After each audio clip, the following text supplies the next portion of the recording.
लिया गया था। 78 साल पहले जापान के जिस हिरोशिमा शहर पर परमाणु बॉम्ब से हमला हुआ था, उसी हिरोशिमा में G7 की बैठक अब होने वाली है।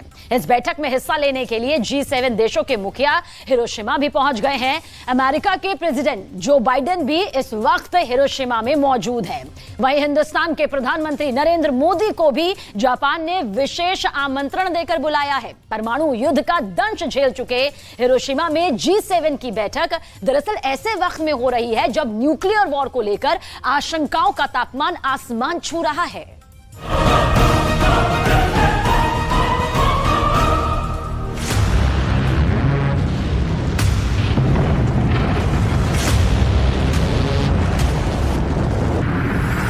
अठहत्तर साल पहले का वो लम्हा जब जापान के हिरोशिमा पर परमाणु हमला हुआ था। हिरोशिमा का आसमान खून जैसा लाल हो गया। पूरे शहर में परमाणु बम के शोले बिखर गए थे। ऐसा लगा जैसे कयामत आ गई।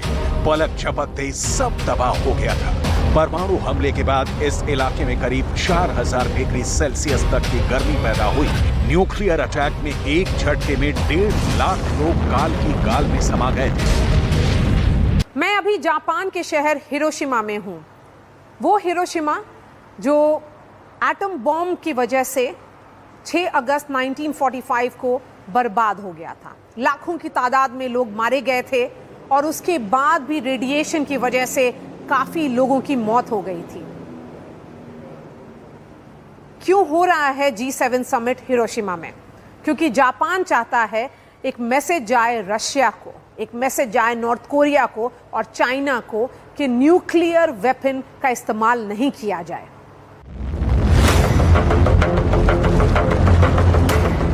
अठहत्तर साल पहले जिस अमेरिका ने हिरोशिमा पर परमाणु बम गिराया था, उसी अमेरिका के प्रेसिडेंट जो बाइडेन इस वक्त हिरोशिमा में है। सिर्फ बाइडेन ही क्यों, अमेरिका समेत G7 के सभी देशों के मुखियाओं का हिरोशिमा में शिखर सम्मेलन है।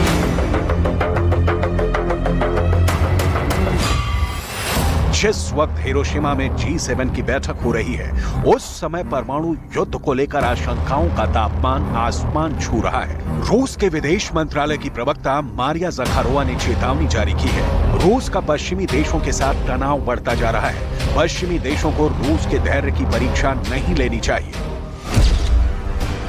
विदेशी मीडिया के मुताबिक पुतिन ने 3 परमाणु इक्के निकाल लिए हैं।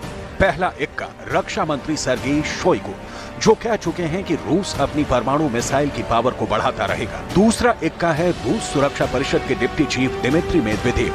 मेदवेदेव ने कह दिया है कि हम विश्व युद्ध के कगार पर पहुंच चुके हैं। और पुतिन का तीसरा इक्का है व्लादिमीर येरमाकोव। रूस में परमाणु और प्रसार विभाग के डीजी व्लादिमीर येरमाकोव ने कह दिया है कि रूस और अमेरिका के बीच परमाणु युद्ध किसी भी वक्त हो सकता है। पुतिन के ये तीनों इक्के एटम बम की बात कर रहे हैं। पुतिन के ये तीनों इक्के परमाणु युद्ध की वार्निंग दे रहे हैं। परमाणु युद्ध का खतरा कितना बड़ा है, इसे जापान का हिरोशिमा आज भी बयान करता है। जापान के पीएम फुमियो किशिदा पहले से ही हिरोशिमा पहुंचे थे।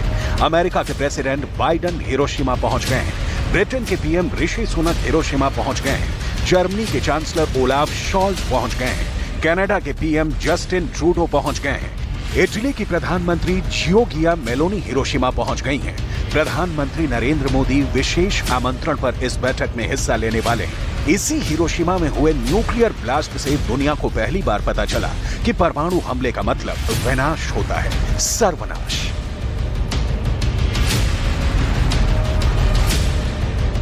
जापान के शहर हिरोशिमा में 19 मई को G7 समिट शुरू होने वाला है।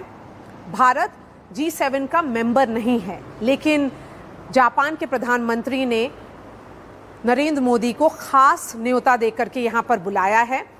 नरेंद्र मोदी का इस मीटिंग में पार्टिसिपेट करना बहुत अहम है, क्योंकि 1974 में जब इंडिया ने पोखरण में न्यूक्लियर टेस्ट किया था, उसके बाद वो पहले प्रधानमंत्री हैं जो हिरोशिमा शहर आ रहे हैं। जापान पहुंचकर प्रधानमंत्री नरेंद्र मोदी जापान के पीएम के साथ द्विपक्षीय चर्चा करने वाले हैं। जिस हिरोशिमा में परमाणु बम विस्फोट से दुनिया की सबसे बड़ी हिंसा हुई थी, उस हिरोशिमा की धरती पर प्रधानमंत्री मोदी अहिंसा के पुजारी महात्मा गांधी की एक प्रतिमा का अनावरण करने वाले हैं। Honorable Prime Minister will also hold bilateral meeting with the Prime Minister of Japan. He is also scheduled to unveil a bust of Mahatma Gandhi in Hiroshima. We are also planning a Quad leaders meeting in Hiroshima for the second leg of his three-country visit. Honorable Prime Minister will visit Papua New Guinea.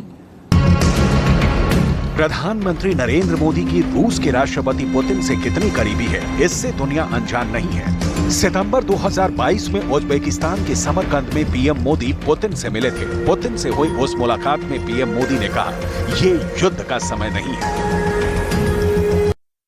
मैं जानता हूं कि आज का युग युद्ध का है नहीं, और हमने फोन पर भी कई बार आपसे इस विषय में बात की है कि डेमोक्रेसी और डिप्लोमेसी और डायलॉग, ये सारी बातें ऐसी हैं कि जो दुनिया को एक स्पर्श करती हैं। आने वाले दिनों में शांति के रास्ते पर हम कैसे बढ़ सके। मोदी पहले भी बोल चुके हैं कि युद्ध करना सही नहीं है और दो देशों के बीच विवाद शांति से सुलझना चाहिए। यूक्रेन जंग पर तो भारत का स्टैंड शुरू से साफ है। वो बार बार कह रहा है कि युद्ध रुके और बातचीत शुरू हो। वहीं यूक्रेन के सबसे बड़े मददगार अमेरिका पर दबाव बनाने के लिए पुतिन कई बार परमाणु हथियारों का जिक्र कर चुके हैं। परमाणु युद्ध को लेकर पुतिन क्या सोचते हैं, ये उनकी धमकियों से साफ हो जाता है। पुतिन साफ साफ शब्दों में नाटो देशों को चेता चुके हैं, यूक्रेन को जितनी लंबी दूरी की मिसाइलें मिलेंगी, रूस खतरे को अपनी सीमा से उतना ही दूर कर देगा। 78 साल पहले हिरोशिमा में दुनिया ने बम फटते हुए देखा था। वो न्यूक्लियर बम जिसने इस पूरे शहर को बर्बाद कर दिया था। बहुत सारे मासूम बच्चे मारे गए थे, और जो उसके बाद बच्चे आए थे इस दुनिया में, वो डिफॉर्म्ड आए थे। किसी के पैर नहीं था, किसी का हाथ नहीं था। वो सब हम सब लोगों ने देखा। जो देश और यहाँ पर आ रहे जो वर्ल्ड लीडर्स हैं, उन्होंने भी ये देखा है। इसीलिए एक strong message of no use of nuclear weapon यहाँ से जाएगा। क्या रूस सच में परमाणु युद्ध करने की तैयारी में है? पुतिन अगर न्यूक्लियर वॉर का फैसला ले लेते हैं, फिर उस परमाणु युद्ध को कैसे अंजाम दिया जाएगा? न्यूक्लियर वॉर कितने स्टेप में पूरा होगा? इसे लेकर एक बहुत ही प्रामाणिक रिसर्च पेपर सामने आया है। दुनिया भर के परमाणु वैज्ञानिक जिस नतीजे पर पहुंचे हैं, उसके मुताबिक अगर रूस परमाणु युद्ध की तरफ आगे बढ़ता है तो उस युद्ध को 3 स्टेप में अंजाम दे सकता है। पहले स्टेप में रूस दुनिया को डराने के लिए परमाणु परीक्षण कर सकता है। दूसरे स्टेप में रूस यूक्रेन के खास हिस्से पर प्रैक्टिकल न्यूक्लियर बम का इस्तेमाल कर सकता है। इतने में भी यूक्रेन ने अगर हथियार नहीं रखे तो बड़ा परमाणु हमला कर सकता है। यूक्रेन को डराने के लिए पुतिन सबसे पहले वो करेंगे जो रूस ने पिछले 32 साल में नहीं किया है, परमाणु परीक्षण। परमाणु वैज्ञानिकों का मानना है कि पुतिन यूक्रेन की सेना में खौफ भरने के लिए एक बार फिर न्यूक्लियर टेस्ट कर सकते हैं। रूस ने अपना पहला परमाणु परीक्षण 29 अगस्त 1949 को किया था। रूस ने आखिरी बार 24 अक्टूबर 1990 को न्यूक्लियर टेस्ट किया था। रूस अब तक कुल 715 परमाणु परीक्षण कर चुका है, जिसमें 496 अंडरग्राउंड रहे हैं। परमाणु परीक्षण करने वाला रूस दुनिया का दूसरा देश बना था। जानकारों का मानना है कि पुतिन दुनिया को दिखाने के लिए एक बार फिर परमाणु परीक्षण के तौर पर नया धमाका कर सकते हैं।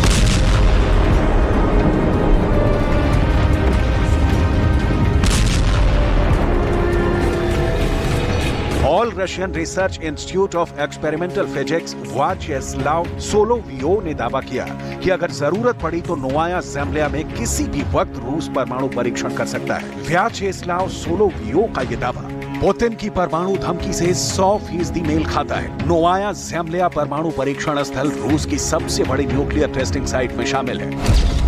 नोवाया ज़ेमलिया रूस के उत्तर और यूरोप के पूरब उत्तर में आर्कटिक महासागर में एक द्वीप समूह है। नोवाया ज़ेमलिया मॉस्को से करीब 2000 किलोमीटर दूर है। साल 1954 में पहली बार नोवाया ज़ेमलिया परमाणु परीक्षण स्थल को तैयार किया गया था। 1990 तक रूस यहां 132 मर्तबा परीक्षण कर चुका था। साल 1961 में यहीं रूस ने आज तक का सबसे शक्तिशाली परमाणु बम ज़ार बम का विस्फोट किया था।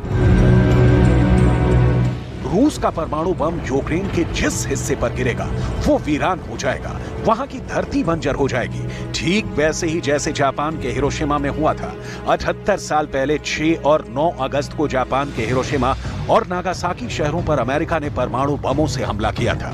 मिनटों में खत्म हो गया था पूरा शहर। 78 साल बाद भी यहाँ के लोगों को याद है मौत की बारिश का वो मंजर। ऐसा माना जाता है कि इस हमले में हिरोशिमा की 3.5 लाख की आबादी में से करीब 1.5 लाख लोग मारे गए थे। वहीं नागासाकी में करीब 74,000 लोगों की जान गई थी। जो लोग जिंदा बच गए थे उन्हें बरसों तक रेडिएशन और मनोवैज्ञानिक मुश्किलों से गुजरना पड़ा था। इस परमाणु बमबारी ने दूसरे विश्व युद्ध को अचानक खत्म कर दिया था।